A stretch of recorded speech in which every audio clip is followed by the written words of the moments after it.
नमस्कार, मैं डॉक्टर रवि राय आप सभी दर्शकों का हार्दिक स्वागत करता हूं।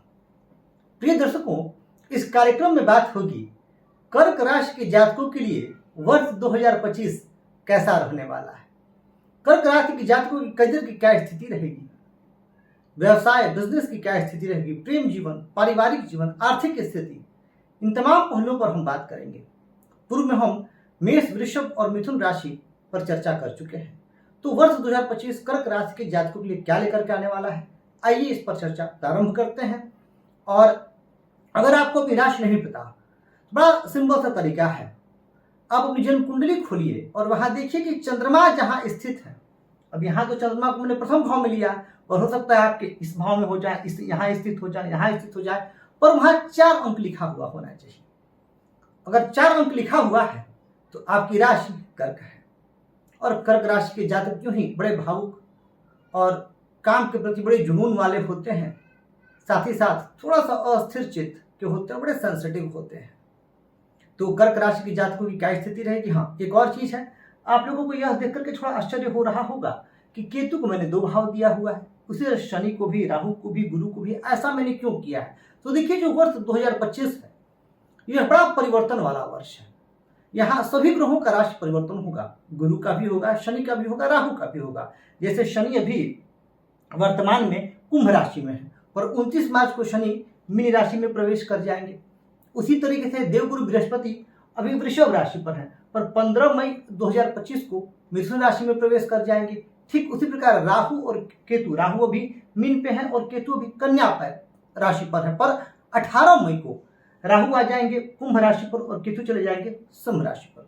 तो इन तमाम जो ग्रहों का राशि परिवर्तन होगा उस पर भी मैं एक विस्तृत चर्चा अवश्य करूंगा, पर आइए आज इसको समझते हैं। तो सबसे पहले देखिए, वर्ष का जो शुरुआत है आपके लिए सामान्य तौर पर ठीक ठाक रहेगा, परंतु बाद में कुछ चुनौतियां आपके लिए बढ़ेंगी, क्योंकि वर्ष के शुरुआत में देवगुरु बृहस्पति आपके लिए लाभ भाव में स्थित रहेंगे और लाभ भाव पर देवगुरु बृहस्पति आपके लिए लाभ का मार्ग प्रशस्त कर रहे हैं। पर अभी आपकी शनि की ढैया भी चल रही है, तो जो शनि की ढैया चल रही है, आपका स्वास्थ्य थोड़ा खराब है और शनि की जो नीच दृष्टि कर्म भाव पर जा रही है।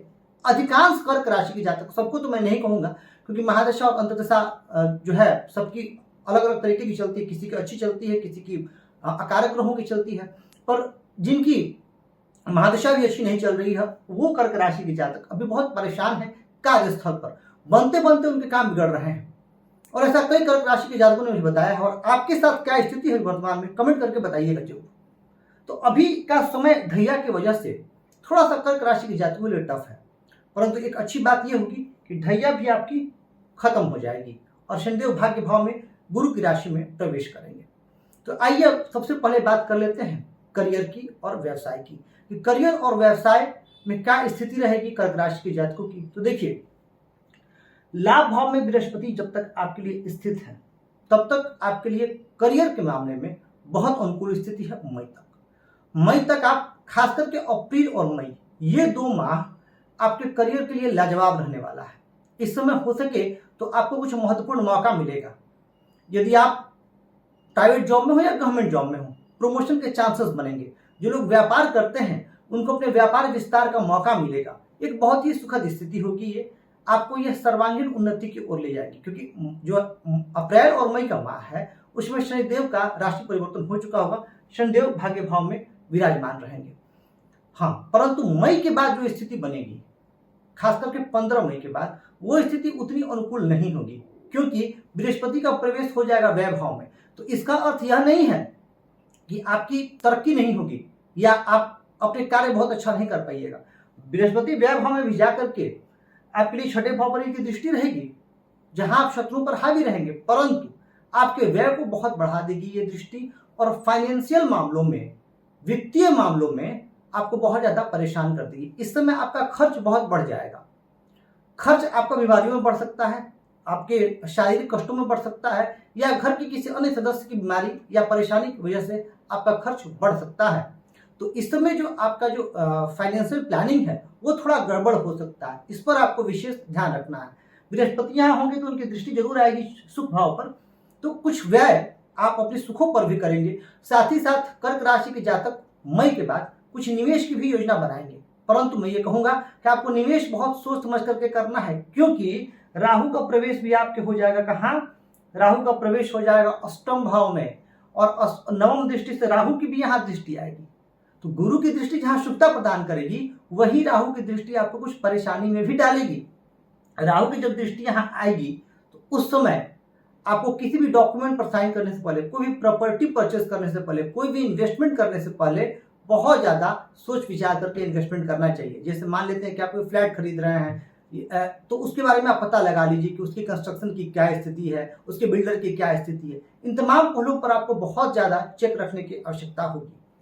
अब यहाँ पर जब राहु का प्रवेश होगा तो राहु धन, वाणी और कुटुंब भाव पर भी इनकी दृष्टि जाएगी। तो पारिवारिक मामलों में भी कर्क राशि के जो जातक हैं, ये मई जून के बाद कुछ परेशानी में आ सकते हैं। जहां शनि की ढैया आपको राहत देगी, वही राहु की दृष्टि परिवार में कुछ अकारण कलह की भी स्थिति उत्पन्न करेगी। परिवार में वाद विवाद, और चूंकि मैंने शुरू में ही कहा कि जो कर्क राशि के जातक होते हैं बड़े सेंटिमेंटल होते हैं, साथ ही साथ बड़े सेंसिटिव भी होते हैं, बातें इनको जल्दी चुभ जाती हैं। हो सकता है कि उस समय ये ना बोले आपको, परंतु ये अंदर ही अंदर उस बात को लेकर के सोचते रहते हैं। तो ये स्थिति आपके साथ उत्पन्न हो सकती है। हालांकि इन सभी का मैं आपको उपाय बाद में अवश्य बताऊंगा। अब बात कर लेते हैं जो लोग व्यापार कर रहे हैं। तो जैसा मैंने बताया आपको, अप्रैल और मई में व्यापार विस्तार का आपको एक रास्ता मिलेगा। साथ ही साथ आपको जून जुलाई के बाद विदेशों से जुड़ करके कुछ काम करने का अवसर मिल सकता है। अब जो लोग जॉब में हैं या नौकरी में हैं, हो सके तो उन्हें फॉरेन जाने का मौका मिले, या जन्म स्थान से दूर या फिर कार्यस्थल से भी दूर आपको जाना पड़ सकता है। साथ ही जो लोग बिजनेस कर रहे हैं, उनको बिजनेस एक्सपेंशन के लिए अच्छी अपॉर्चुनिटीज मिलेंगी और अपने बिजनेस को फर्दर एक्सपेंशन ये कर सकते हैं। ऐसे में जो लोग एक्सपोर्ट इंपोर्ट से जुड़े हैं, जो लोग ट्रांसपोर्ट से जुड़े हैं, उनके लिए यह समय बेहतरीन रह सकता है। बात कर लेते हैं हम लोग हेल्थ की, स्वास्थ्य कैसा रहेगा, क्योंकि पहला सुख निरोगी काया। तो देखिए, जैसे मैंने कहा था कि शनि की ढैया से तो आपको मुक्ति मिल रही है, तो इसका एक अंदाजा है कि अप्रैल के बाद से आपका स्वास्थ्य अच्छा रहेगा। परंतु आपको यह भी ध्यान देना होगा कि राहु की यहाँ पर स्थिति आएगी। हालांकि राहु का जो संबंध है आपके लग्न से नहीं बन रहा है, फिर भी आपको कुछ छोटी मोटी बीमारियां अगस्त सितंबर के माह में, अक्टूबर 2025 इस माह में, साथ ही साथ मार्च और अप्रैल जब ट्रांजिट हो रहा होगा राहु का मई के समय, उस समय आपको कुछ परेशानियां स्वास्थ्य संबंधित हो सकती हैं। और राहु और केतु जब बीमारी देते हैं तो बीमारी कम और भय ज्यादा देते हैं, भ्रम ज्यादा देते हैं। तो आपको बहुत ज्यादा चिंतित रहने की आवश्यकता नहीं। यहाँ कर्क राशि के जातकों को इस समय घुटनों के दर्द से संबंधित परेशानियां, बैक पेन से संबंधित परेशानियां और डाइजेस्टिव प्रॉब्लम कुछ हद तक परेशान कर सकता है। और वैसे भी कर्क राशि के वो जातक जिनके चंद्रमा पर पाप ग्रहों का प्रभाव है, उनको कफ कोल्ड की समस्या तो बन ही रहती है। इम्यूनिटी सिस्टम थोड़ा सा वीक हो सकता है, साथ ही साथ मूड स्विंग बहुत ज्यादा होता है आपका। तो आगे मैं रेमेडीज में बताऊंगा कैसे आपको ये ठीक करना है। तो आपने ये समझ लिया कि क्या स्थिति रहेगी। अब बात करते हैं पारिवारिक जीवन की। तो देखिए, आपके लिए सप्तम भाव के स्वामी है शनि, और अभी शनिदेव का गोचर कहाँ चल रहा है, अष्टम में। परंतु 29 मार्च को शनिदेव का प्रवेश हो जाएगा आपके भाग्य भाव में। अब जब भाग्य भाव में इनका प्रवेश होगा तो वहां पर इनके साथ राहु रहेंगे। कब तक? तो राहु रहेंगे 18 मई तक, यानी अप्रैल पूरा और मई का 18, यानी लगभग 50 दिन। अब इन 50 दिनों में चूंकि सप्तमेश, आपकी राशि का सप्तमेश राहु के प्रभाव में आ रहा है, तो इस समय में खास करके अप्रैल और मई में आपके पारिवारिक जीवन में, वैवाहिक जीवन में समस्याएं ज्यादा बढ़ जाएंगी। लड़ाई झगड़े की स्थिति उत्पन्न होगी। आप एक दूसरे की बातों को समझ नहीं पाइएगा और उससे व्यर्थ का विवाद उत्पन्न होगा। राहु का जब भी प्रभाव होता है तो मन में शक प्रवेश कर जाता है, मन में भ्रम प्रवेश कर जाता है। तो शक और भ्रम की वजह से भी कुछ हद तक आपके रिश्ते प्रभावित होंगे, चाहे वैवाहिक जीवन से संबंधित रिश्ते हों या प्रेम संबंधित रिश्ते हों, ये आपके प्रभावित होंगे। अब ऐसे में क्या करना है, आपको छोटी मोटी बातों को इग्नोर करना है और बेवजह का शक अपने दिमाग में प्रवेश नहीं होने देना है। जब शनिदेव इंडिपेंडेंट हो जाएंगे, यानी जब राहु का प्रवेश अष्टम में हो जाएगा, तो वैवाहिक जीवन की स्थितियां ठीक हो जाएंगी, कुछ कौटुंबिक समस्याएं आएंगी, पर जीवन साथी से संबंधों में सुधार आने लग जाएगा। बात करते हैं प्रेम जीवन की। तो देखिए, अभी तो बृहस्पति की दृष्टि है पंचम भाव पर। अब बृहस्पति जब प्रवेश कर जाएंगे 12वें भाव मई के बाद, तो प्रेम जीवन में मई के बाद आपको कुछ परेशानी का सामना करना पड़ सकता है। तो व्यर्थ के वाद विवाद से आपको अपने आप को बचा के रखना होगा। विद्यार्थी वर्ग के लिए अगर मैं बात करूं तो विद्यार्थी वर्ग के लिए समय मई तक का बहुत अनुकूल है। मई तक आप जो भी प्रयास करेंगे उसमें आपको सफलता मिलेगी, परंतु मई के बाद प्रतियोगी परीक्षाओं में आपको मेहनत ज़्यादा करनी चाहिए। मई के बाद इसकी संभावना है कि आपकी एकाग्रता में कुछ कमी आएगी, यानी आप पूर्णतः एकाग्रचित नहीं हो पाइएगा, या कोई ना कोई डिस्ट्रैक्शंस जो है फ्रीक्वेंट अराइवल डिस्ट्रैक्शंस का होता रहेगा, तो वहां आपको सावधानी रखनी है। मई के बाद उन विद्यार्थियों को जरूर लाभ हो सकता है जो विदेश जाकर के पढ़ाई करने के इच्छुक हैं या विदेशों में जाकर के उन्हें कोई कोर्स करना है, उनके लिए यह समय अनुकूल है। आप प्रयास करें, मई जून के बाद आपकी संभावनाएं प्रबल हैं कि आप विदेश जाकर के अध्ययन का कार्य कर सकें। तो एक बेहतरीन स्थिति उन लोगों के लिए जो विदेश जाकर के कुछ करना चाहते हैं। अब बात कर लेते हैं आर्थिक स्थिति की। तो जैसा कि मैंने शुरू में बताया कि मई तक का समय आर्थिक स्थिति के लिए ठीक है, परंतु मई के बाद आपका व्यय बहुत ज्यादा बढ़ जाएगा, और यह जो व्यय है यह बीमारियों पर होगा। यह इसकी भी संभावना है कि इसमें कुछ लिटिगेशंस जो है वो आपको लिटिगेशंस में इन्वॉल्व होना पड़े।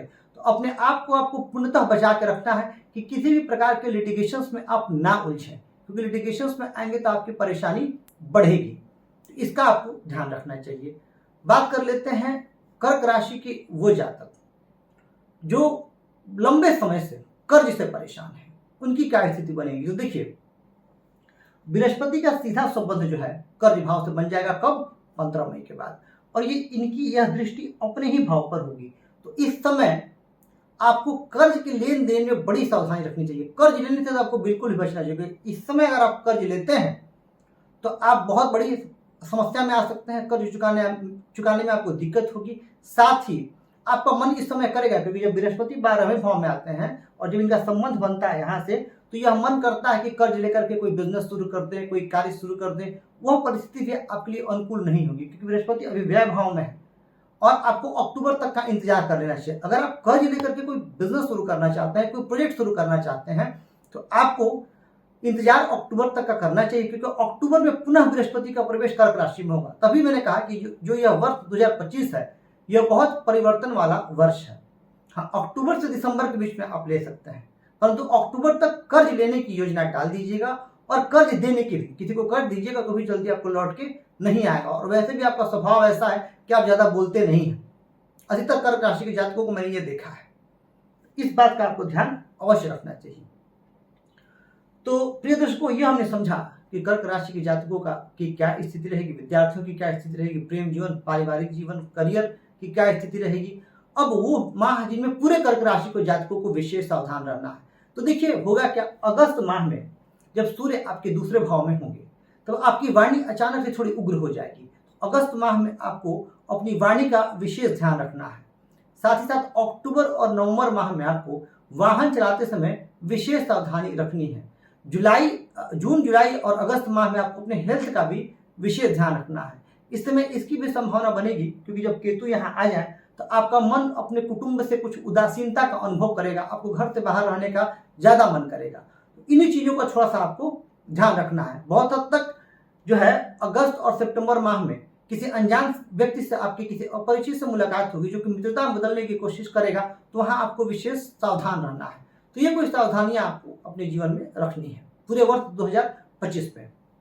अब बात करते हैं क्या उपाय करें कर्क राशि के जातक जिससे ये वर्ष 2025 का पूरा लाभ ले सके। तो देखिए, मैं हमेशा कहता हूं कर्क राशि का स्वामी चंद्रमा है और चंद्रमा के लिए भगवान शिव की पूजा आराधना की जाती है। तो भगवान शिव की पूजा आराधना आपके लिए अत्यंत श्रेष्ठ रहेगी। आपको प्रतिदिन ओम नमः शिवाय का एक माला जप करना चाहिए। कर्क राशि के वो जातक जो डिप्रेशन में है, तनाव में है, उनके लिए ओम सोम सुमाय नमः का जप भी बड़ा अनुकूल रहेगा। श्रावण मास में रुद्राभिषेक आप अवश्य करें या किसी पंडित जी से कराएं, यह भी आपके लिए बहुत ही जबरदस्त शुभ परिणाम देने वाला रहेगा। साथ ही साथ कर्क राशि के जातकों को ध्यान, प्राणायाम और मेडिटेशन अवश्य करना चाहिए, क्योंकि मेंटली बहुत एक्टिव होता है। साथ ही साथ मैंने शुरू में ही कहा था कि इनके मूड स्विंग की समस्या बहुत होती है। मन करेगा तो करेंगे, नहीं तो नहीं करेंगे, सोचते बहुत ज्यादा है। तो श्वास साधना अर्थात प्राणायाम आपके लिए बहुत अनुकूल रहेगा। आप प्राणायाम का अभ्यास करिए और कुछ समय तक दिन में भले 15 मिनट ही सही मौन का अभ्यास करिए। धीरे धीरे उसको बढ़ाइएगा, पर शुरुआत 15 मिनट से करिए। एक समय चुन लें जब आप उस समय में अकेले होते हो, खाली होते हो, फोन को साइलेंट पे कर दें और मौन करके आंख बंद करके मौन में रहें, कुछ ना बोलें। यह अभ्यास आपको धीरे धीरे व्यक्तित्व में आपके और निखार आए, क्योंकि आपका व्यक्तित्व तो पहले से ही कर्क राशि के जातकों का उन्नत होता है, आपका व्यक्तित्व और उन्नत होगा।